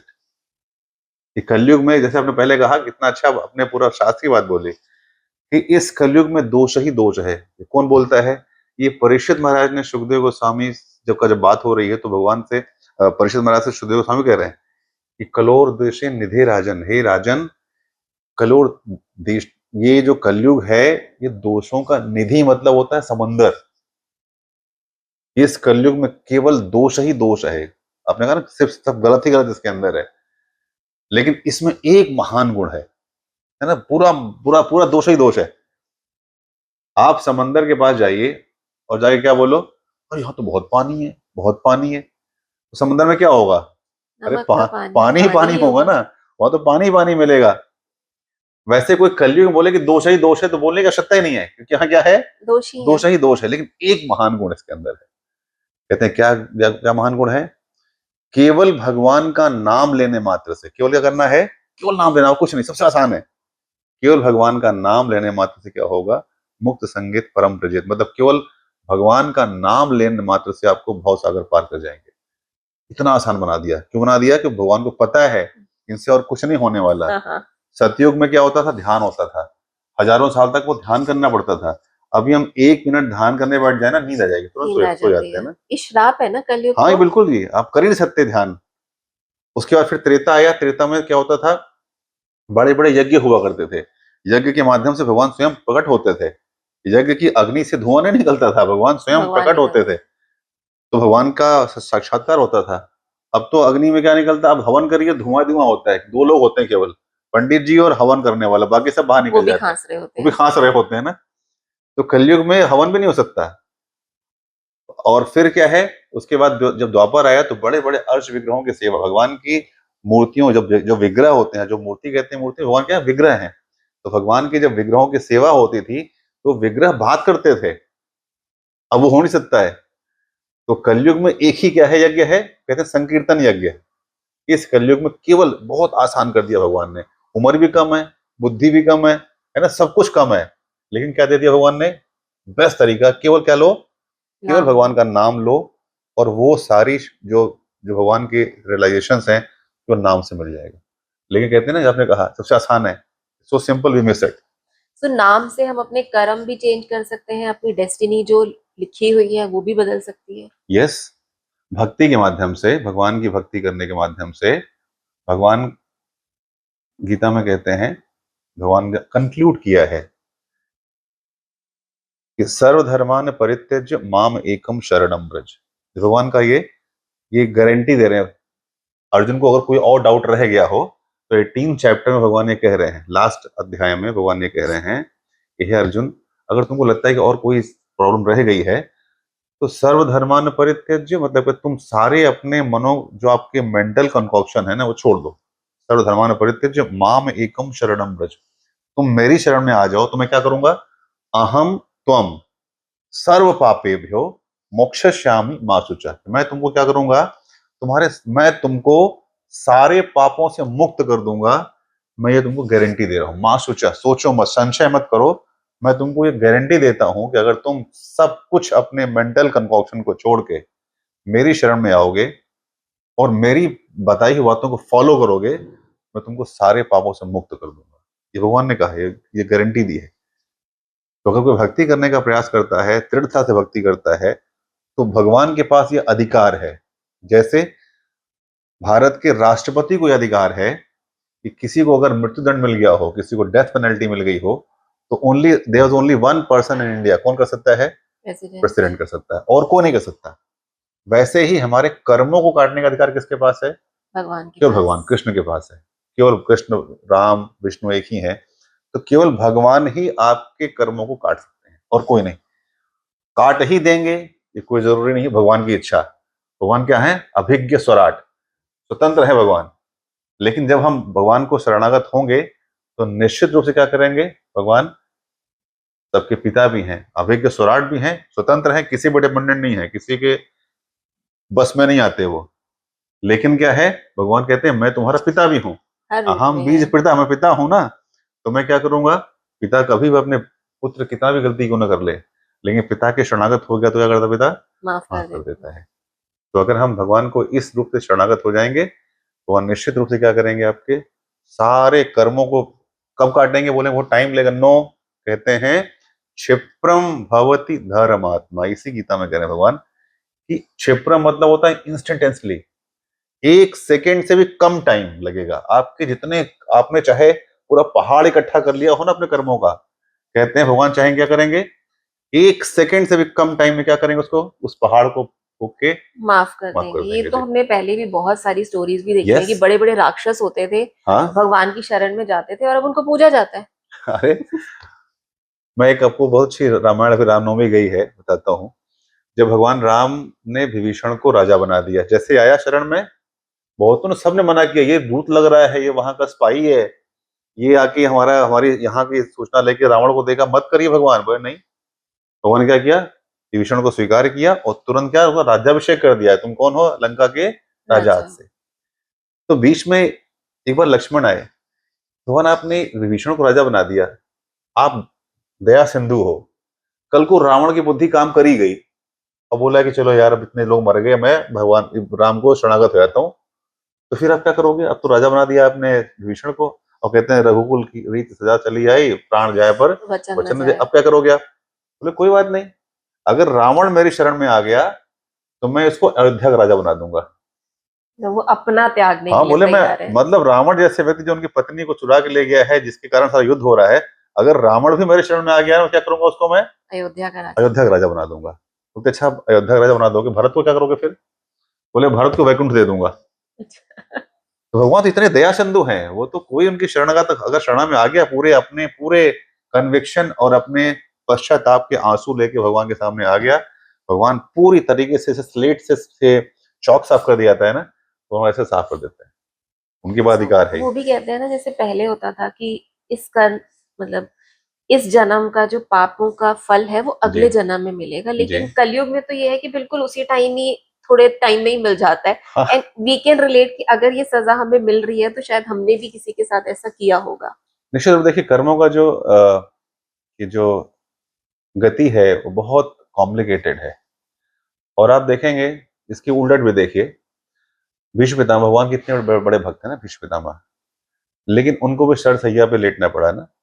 और क्यों करना पड़ा? आप अगर आप कथा पढ़ेंगे तो उन्होंने गलती से, वो किसी एक जन्म में राजकुमार थे, घोड़े से जा रहे थे, उनके रास्ते में एक सांप मरा हुआ पड़ा हुआ था, उनको लगा ये मरा हुआ है, लेकिन मरा नहीं था, वो उसके अंदर प्राण थे। उन्हें उठा के उसको ऐसे फेंका और जाके एक कांटों के समूह में गिर गया, कांटे उसके शरीर में चुभ गए तो वो मर गया। कहते हैं उस कष्ट का जो परिणाम मिला, वो उनको क्या मिला? सरशैया मिली।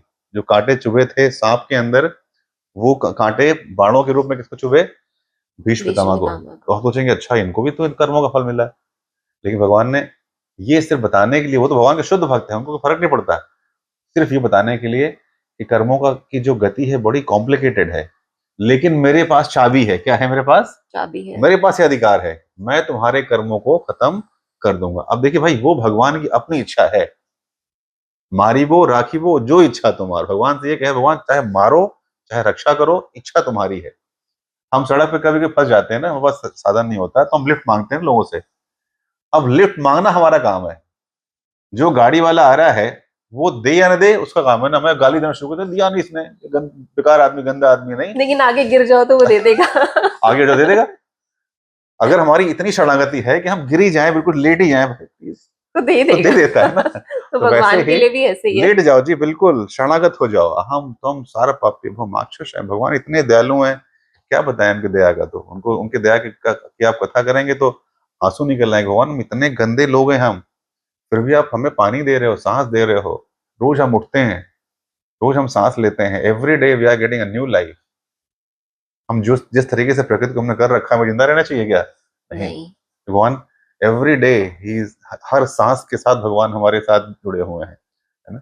तो पहले ना मैं ये क्वेश्चन आपसे पूछने वाली थी कि स्कॉन की ऐसी कौन सी फिलॉसफीज हैं जो एजुकेटेड लोग, बच्चे, जेंजी, जिन्हें उनके पेरेंट्स नहीं संभाल पा रहे हैं, स्कॉन उनको संभाल रहा है। तो आपसे बात करके ना मुझे ना समझ आ गया कि वो क्या फिलॉसफीज हैं कि जेंजी भी यहाँ पर आकर सुधर रहे हैं। ये ये प्रश्न जो है, अमेरिका में और यूरोप में किसी ने प्रभुपाद से पूछा था कि हम अपने बच्चों को इतना समझाने का प्रयास करते हैं, कुछ नहीं मानते हैं, और ये आपके लिए जान देने को तैयार है।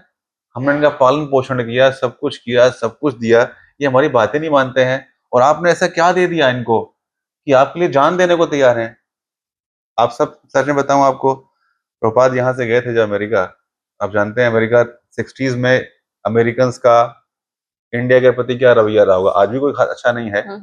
तो इनको तो सांपों का देश कहते थे ना, नंगे हाँ हाँ। नंगे भूखे लोगों का देश है। उस समय प्रभुपाद अमेरिका गए थे, क्या पहन के गए थे कि धोती कुर्ता। उनको धोती कुर्ता नहीं पता था, अमेरिकन को बोलते थे कोई स्वामी आया है बेडशीट पहन के आया है। ओके।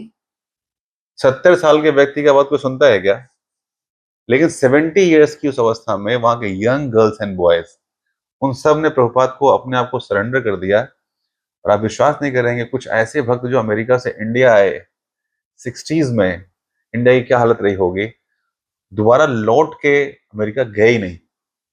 ब्रज में आए, वृंदावन में आए, जहां उनकी मुंबई में रुके, कोई मायापुर में जो हमारा उनका हेडक्वार्टर है कोलकाता के पास में, दोबारा अमेरिका लौट के गए ही नहीं। प्रभुपाद ने जो सेवा दे दी, उसी सेवा को अपना लाइफ एंड सोल बना के अपना प्राण दे दिया। तो आज भी बहुत सारे फॉरेनर्स इंडिया आते हैं और यस। यहीं रह जाते हैं। हाँ। और काफी सारी बड़ी बड़ी सेलिब्रिटीज, यस। वो भी बहुत सारे आपने सनातन सुना। Hindu yes. Culture, ISKCON philosophy, ये सब फॉलो कर रहे हैं। बिल्कुल, ये this is the beauty of our culture. ये मत समझिए कि इस्कॉन की कल्चर है, नहीं। This is the culture of our ISKCON our एक आवर आवर आवर माध्यम है। इंडिया। या हमने एक माध्यम बनाया, प्रपात ने एक संस्था बना के इंडियन कल्चर को प्रमोट किया, उसको लोगों तक बताया कि we are very very rich culture. हम सब लोग क्या है, इंफीरियरिटी कॉम्प्लेक्स में जिया करते थे, लेकिन उनको पता नहीं कि हमारी कल्चर कितनी रिच है। जो लोग यहाँ आए, कुछ तो ऐसे भक्त थे, विदेशी भक्त, आप वृंदावन जाएंगे, हमारा मंदिर है, उसका नाम है, अंग्रेजों का मंदिर लोग बोलते हैं, उस मंदिर की बाउंड्री से बाहर नहीं गए। बोले यहाँ, यही यही मेरा जीवन, यही यही मेरी लाइफ एंड सोल है। तो जिन्होंने अपने, जिनके माँ बाप और सरकारें उनको सुधार नहीं पाई, तो बाद जो अमेरिका गए थे उसमें हिप्पीज का जमाना था, हिप्पी जिंदगी जिसे कह रहे हैं आप, वैसे वहाँ हिप्पीज हुआ करते थे, दुनिया भर का सारा कुकर्म करते थे, ड्रग्स, दुनिया भर के इलीगल काम। लेकिन प्रभुपाद ने इनको केवल क्या दिया? भगवान का नाम दिया, नाम दिया। भगवत गीता दिया और प्रसाद दिया, बस। They are been sold out to Prabhupada. पूरे जीवन, कितने लोग अब शरीर त्याग रहे हैं, छोड़ के चले गए, यही इंडिया में रह गए इस वक्त प्रभुपाद की उसी सेवा के साथ। तो आपने कहा ना कि जेनजी, इतने लोग, इतने सारे जो young girls and boys attract हो रहे हैं because of this richness and the sweetness of this I culture. Guess peace, mental peace, जो इतना बाहर स्ट्रेस है, हमारे यस। अंदर स्ट्रेस है, वो पीस जो है वो नाम से ही मिल रही बिल्कुल, है। आप, मैं बताऊं आपको बहुत, I will conclude in very few seconds. हमारे एक महाराज हैं, तो सन्यासी हैं, उनसे एक, मैं नाम नहीं लूंगा, एक बड़ी पॉलिटिशियन ने, उनको पशु से बड़ा प्रेम है, होना चाहिए, हम सब भी करते हैं, हर जीव से प्रेम करते हैं। तो वो अमेरिका में किसी एयरपोर्ट पे ही वॉज अबाउट टू बोर्ड, तो वहां वो भी थी मिनिस्टर, पहले वो मिनिस्टर हुआ करते थे, तो वो भगवान का नाम ले रहे थे, तो उनके पास जाके बोलती हैं, ये हरे कृष्णा आप लोग करते हैं, what are you doing for the ecology? इतना इतना पोल्यूशन बाहर है, ये इकोलॉजी में आप इसके लिए क्या करते हैं? तो आज ने बड़ी अच्छी बात बोली, उन्होंने कहा कि जो बाहर की इकोलॉजी का जो पोल्यूशन है, वो इसलिए है कि हमारी इंटरनल इकोलॉजी गंदी है। अगर आप अपने इंटरनल इकोलॉजी को अच्छा कर लेंगे, तो बाहर की इकोलॉजी बिल्कुल साफ हो जाएगी। और आप बताइए, ऐसा हुआ कि नहीं? कोरोना के टाइम में सब कुछ लॉकडाउन हो गया, सब कुछ बंद हो गया, केवल 10-15 दिन के अंदर सारी नदियां साफ हो गई, पूरी हवा साफ हो गई। क्यों? क्योंकि हमारी इंटरनल इकोलॉजी, हमारे जो हमारे 6 अनर्थास हैं, काम, क्रोध, लोभ, मोह, मद, मत्सर्य। लोभ, ग्रीड इतना ज्यादा हमारे अंदर है, हमें फैक्ट्री चाहिए, हमें खूब सारी गाड़ियां चाहिए, तो उससे क्या हो रहा है? पोल्यूशन तो हो रहा है ना उससे। तो इतने सारे वॉर हो रहे हैं, क्या क्या कारण है? ओनली ग्रीड है कि नहीं? ग्रीड है, power. There was no need. हमारी नीड आराम से पूरी हो रही है, लेकिन हमें ग्रीड इतनी ज्यादा है कि दुनिया भर में तहलका मचा रखा है हमने अपने ग्रीड की वजह से। तो when we become peaceful inside, then outer side world become the peaceful. हम अंदर से इतने अशांत हैं, इसलिए बाहर को अशांत कर रखा है। और शांति कैसे आएगी? केवल भगवान, कलयुग में केवल भगवान के नाम के, Holi name and Holi fame. Yes तो ये जो आपका तिलक है, जी, इसका भी कुछ yes special? Yes yes, very nice. ये जो तिलक है, देखिए ये एक तुलसी के का पत्र है, ये तुलसी महारानी है ये। और ये भगवान के दो चरण, ये चरण का निशान है। तो भगवान के चरण हमारे मस्तक पे है। और Tulsi Maharani is very very dear to Krishna, है ना। भगवान के चरणों में जो है तुलसी को चढ़ाया जाता है, तो हम तुलसी महारानी को अपने अपने सर मस्तक पे भगवान के चरण को धारण करते हैं। तो ये भगवान के चरण है और ये तुलसी भी। तो मैंने आपसे क्वेश्चन भी पूछा था कि हम जी घर पे भगवान को क्या भोग चढ़ाएं, तो आई गेस तुलसी ही अगर भोग चढ़ा दें तो भगवान उसी में ही खुश बिल्कुल। हो भगवान तो जाते हैं। कहते हैं पत्रम, भगवान गीता में कहते हैं, भगवान आपके सारे प्रश्न अर्जुन वाले हैं, उसका उत्तर गीता में है। तो भगवान उत्तर में देते हैं कि मैं क्या खाता हूँ। कहते हैं पत्रम पुष्पम फलम तोयम। पत्रम मतलब पत्ता, तुलसी पत्ता है उसमें आ गया। और या पत्तेदार सब्जियां जितनी होती हैं, पत्रम मतलब पत्तेदार सब्जियां जो भी होती हैं, मतलब वेजिटेरियन चीज। पत्रम पुष्पम, पुष्प मतलब एक फूल भी चढ़ा दो, कोई समस्या नहीं है। आप भगवान के पास जब भी कभी आए मंदिर में या घर में, भगवान को रोज एक पुष्प ऑफर कर दो, भगवान उससे भी खुश हैं। भगवान को कुछ नहीं चाहिए, पूरे ब्रह्मांडों के मालिक हैं। भगवान कहते हैं भोग तारम जगत प्रसाम सर्वलोक महेश्वरम। भगवान पूरे अनंत कोटि ब्रह्मांडों के मालिक हैं, उनको क्या चाहिए? तो सब कुछ है उनके सब पास। कुछ उनके पास है। नहीं कहते मैं क्या, मुझे क्या ऑफर करो? पत्रम पुष्पम फलम, फल जैसे होता है फलम। तोयम मतलब होता है पानी, पानी या दूध वगैरह। तो अगर आप संभव है आपके लिए, तो ये सब चीजें पत्रम पुष्पम फलम तोयम संभव है, जो आप खाते हैं ना, उसको भगवान को ऑफर कर दीजिए। भगवान को खा नहीं जाएंगे, लेकिन उसको सैंक्टिफाई कर देंगे। भोग लग जाएगा जो आप जैसे अपने घर ही। में बना रहे हो, लहसुन प्याज मत उसमें इस्तेमाल करिए। जो भगवान का भोग लग रहा है, आप उसको भगवान को ऑफर करिए। That food become prasadam, that food become sanctified. भगवान उसमें अपनी एनर्जी डाल देते हैं। जैसा खाए अन्न वैसा वैसा होए होए मन। मन। आप जिस तरह का खाना खाते हैं, वैसे ही आपका व्यवहार हो जाता है। आप बहुत स्पाइसी खाते रहिए, तो तबीयत तो खराब होएगी, आपका व्यवहार भी ऐसा हो जाता है। बहुत गुस्सा आएगा आपको, है ना, खाने से। इसलिए हर खाने वाला भाई, कोई कोई अगर मतलब कोई नशा कर लेता है, तो वो गुस्से में आता है ना, या तो बिल्कुल बिल्कुल इग्नोरेंट बन जाता है, या बहुत गुस्सा उसको आएगा। तो कहते हैं जैसा खाओ अन्न, अन्न को जब भगवान को ऑफर करते हैं, भगवान उसको क्या करते हैं, उसकी जितनी नेगेटिविटी है ना, वो खत्म कर देते हैं। तो घर में संभव है तो जो जो भी आप बनाएं उसको ऑफर करिए। आप तुलसी पत्ता भी ऑफर करो, भगवान खुश है, उसमें भी कोई समस्या नहीं है। भाव के साथ होना यस, चाहिए। भगवान भावग्राही जनार्दनम। जो भगवान है वो केवल भाव को ग्रहण करेंगे बस, और उनको कुछ नहीं चाहिए। अगर कभी हरिद्वार आप गए हो किसी गंगा के स्थान पे, जब गंगा को स्नान करता है, तो गंगा का जल लेता है, गंगा को आपने देखा होगा वापस दे कि देते हैं। लेके चढ़ाता है। तो गंगा जी के पास इतना सारा जल है, और कुछ जो समझ में आता है, आप जल ही दे रहे हैं ना, और जल किसका है? गंगा का ही गंगा है। का ही है। लेकिन गंगा माता को इससे फर्क नहीं पड़ता कि उनके पास कितना जल है, उस जल से उनको कोई फर्क नहीं पड़ता। लेकिन जो उन्हीं का जल निकाल के आप उनको अर्पित करते हुए एक अंजलि, तो माता खुश रहते हैं कि ये मेरे को दे रहा है, चाहे मेरा ही सही, लेकिन इनका देने का भाव है। तो भाव क्या किया? इसका देने का भाव है, तो मेरे पास तो बहुत कुछ है, मैं तो छप्पर फाड़ के दूंगी इसको, है ना। तो भगवान ऐसे भगवान को ऑफर करते हैं, तो भगवान खुश रहते हैं। मैं आपको अपने कॉलेज की घटना बताता हूँ। मेरा मित्र था, तो उसने क्या किया, उसकी जॉब लगी। उसने, मैंने नहीं किया था ऐसा, मेरे मित्र ने किया। उसने, मेरे फ्रेंड ने क्या किया, उसको पहली पहली सैलरी जब मिली, उसने क्या किया, अपने फादर को ट्रांसफर कर दिया। एंड उसने नीचे लिखा, पापा माई ऑफरिंग टू यू। जब उसके फादर को मिला, उसके फादर बड़े इमोशनल हो गए। देखा तो फिर उन्होंने क्या किया, थोड़ी देर बाद दुगना कर दिया उसका, जितना उसकी सैलरी थी ना, ट्वाइस उसके उसके जो है अकाउंट में ट्रांसफर किया। फिर क्या लिखा, my dear son my blessings to you, वाह। है ना। जो भगवान को हम देते हैं, कहते हैं इतना देंगे आप ना। द्रौपदी ने कितना दिया था? द्रौपदी की चोट लगी थी, और भगवान को चोट लग गई थी। द्रौपदी ने अपने अपने साड़ी का एक पल्लू फाड़ पल्लू के, दे दिया था। और महंगा कितना कपड़ा क्यों ना हो, आपने कपड़े फाड़ दिए तो क्या बन जाता है वो उसमें से? तो चीथड़ा बोलते हैं जी। बिल्कुल। ने अपना चीथड़ा बांधा किसको? भगवान को बांधा। भगवान ने कहा, द्रौपदी मैं तुम्हारे इस कपड़े के एक एक सूत का कर चुकाऊंगा। भगवान ने क्या किया, जब उसकी स्थिति आई, जब भगवान को उसने पुकारा, शरणागत, इसी इसी को कहते हैं शरणागत, बिल्कुल लेट ही गई ना, किसी ने नहीं बचाया उसको, उसके पतियों ने, उसके ससुर ने, इतनी बड़ी सभा में इतने बड़े बड़े लोग बैठे हैं, आप कभी महाभारत पढ़िएगा, उसमें इतनी मार्मिक उसकी स्थिति थी, हम सिर्फ सुनते हैं ना, उसको घसीट के लाया गया। That time she was an unclean period के टाइम पे थी, पूरा लाल हो गया जहां उसको घसीटा गया, और सबके पैर पकड़ लिए, बचा लो मेरे को, ना पति ना ससुर कोई नहीं, ना राजा, क्या कर सकती थी वो। उसने क्या किया, उसने एक हाथ से अपनी साड़ी पकड़ ली और किसको बुलाया, भगवान को, कृष्ण आ जाओ। भगवान नहीं आए, तो लगा नहीं आएंगे क्या, तो दोनों हाथ छोड़ दिए, कहते लेट ही जाओ अब, उसने दोनों हाथ छोड़ दिए, भगवान अब आपके सिवा कोई नहीं है, और दैट इज द हिस्ट्री। भगवान क्या किया, जो वो सूत जिसने एक चिसड़ा बांधा था ना, तो क्या किया भगवान ने, इतनी सारी दी, इतनी सारी दी, थक गया। और एक कविता में कवि लिखते हैं कि सारी बीच नारी है कि नारी बीच सारी है कि सारी ही की नारी है कि नारी ही की सारी है, समझ नहीं पा रहा है दुशासन की सारी आ कहां से रही है।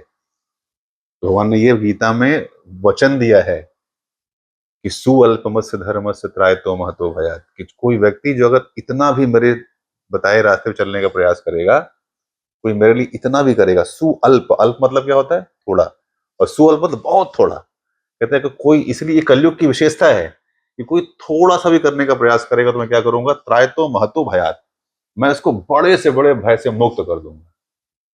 आप इतना करके देखिए, भगवान इतना कर देंगे आप संभाल नहीं पाएंगे, इतना देंगे भगवान। This is the promise to the devotees in Bhagavad Gita. आपसे थोड़ी देर बात करके ना मुझे तो अपने अंदर बहुत सारे चेंजेस दिखने लग गए हैं, तो आई होप सारे ऑडियंस को भी लग रहा होगा वो चेंजेस, वो पीस, वो बाहर की दुनिया से जो एक थकावट होती है, स्ट्रेस होता है, वो सब खत्म होता हुआ दिख रहा है। नहीं बिल्कुल, आप, हम सब यही यही फील करते हैं, और thank you so much for giving this time. मैं आप ऑडियंस को ये बोलना चाहूंगा कि जितना भगवान ने आपको 24 घंटे दिए हैं, 24 आवर्स भगवान के दिए हुए हैं, इस 24 घंटे में अगर हम केवल 10 मिनट, 23 घंटे 50 मिनट आपके, केवल 10 मिनट भगवान को दीजिए।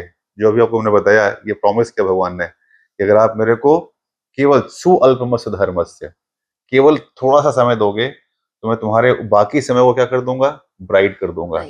अगर कोई व्यक्ति अपने कमाए हुए पैसे पे टैक्स पे करता है, तो कहते हैं वो जो टैक्स पे करने के बाद जो मनी बचता है वो व्हाइट मनी होता है, और जिस मनी पे टैक्स नहीं पे कर देते हैं वो क्या होता है, ब्लैक मनी होता है। तो ब्लैक मनी आप खर्च नहीं कर सकते, जहां खर्च करो पकड़े जाओगे, लेकिन व्हाइट मनी जैसे मर्जी खर्च करो।